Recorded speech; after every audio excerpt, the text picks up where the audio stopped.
So today is the last day of our short course. First of all, I would like to point you once again to the website, and for the first 2 days the videos are now there. Teresa is still working on it, but for some reason she had internet problems, so it took a lot of time to get them up, but most of them are now there. And we are here. So I would like to discuss again with you collections and objects of cultural heritage and how we can use the internet and web technology to make them available for people, for different types of people. And first of all, I will talk about the examples that have been delivered by you. I will show your examples. So the first 4 presentations are presentations that you made. I put them just in a PowerPoint, partly they were not in the PowerPoint. So I will show them to everybody and very briefly point to things, but not really discuss in detail. And then I will talk a little bit about layout, because I was challenged yesterday to talk about visuals and about content management. And after that we have a coffee break, I guess, and then we have like 1.5 to 2 hours for you to work again on your own example, and then in the end, the final hour, I would like to challenge each group to present by a PowerPoint, if possible, to present how you are now going to approach your collection or your cultural artifact, how you are going to use what we discussed to make it available to the scholars and to the amateurs and maybe to other people. Okay? Good. So I will now open my presentation, which for a big part is your presentation.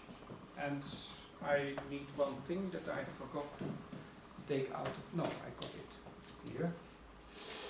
This thing should help me. And it does. So, first of all, I just show you what one of the groups so far developed on a collection of photographs, and the photographs we learn now are photographs of Bilbao in the 60s, and the collection consists of a considerable number of pictures. We know the date, we know the location. Actually there are several locations, and there's a map which tells us where the photographs could be from, and as far as I understand, all the photos are from this source. Is that true? So it's I'm not sure whether this is a photograph or a photo institute or an office, but they are the source, and we know who is the owner. So the owner of this collection is a museum, and so it makes sense to consider the museum to be the owner of a website if you are going to develop a website, right? And so this tells us it's one type of objects. There's over 700. The objects have geographical distinctions. Some come from one location, some come from another location, and they all have the same origin. And there's a historic context, and the historic context is a context for the whole collection. The whole collection is in a way painting the growth of Bilbao and telling us something about the bishopry and something about workers' lifestyle. And I'm not completely sure whether all 700 photos are about these 3 things, or whether you could say there's 100 photos of the bishopry and there's 200 of the workers' life and so on. So this is up to the group to decide, and actually pictures could be in 1 or 2 or all 3 of these categories, which we could handle if we want. So in a way I would say it's up to this group to decide, is this something that counts for all 700, or are some of them typically about workers, and are some of them typically about the bishop and his organization, and are some typically about the development of Bilbao. And so the group will decide, but I will show you later on, you have a chance. interestingly, there is also more information, like there could be interviews. And one of the interviews actually is already online. I'm not sure the sound is okay, but there is some type of sound. Let me find the interview, here we are. So, if we are lucky, this guy will start to talk.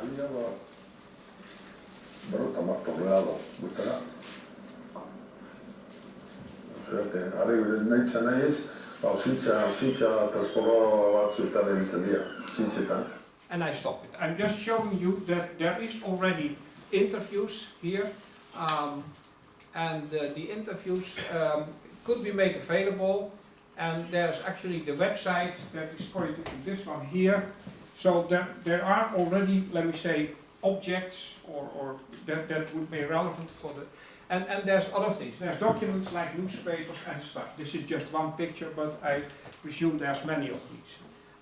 So there's, in a way, a rich possibility for secondary objects like interviews, and I'm not sure what this guy is talking about because he's not speaking a language I understand, but he's talking about a picture or about the workers or about the collection, whatever, right? But you could use them in your website.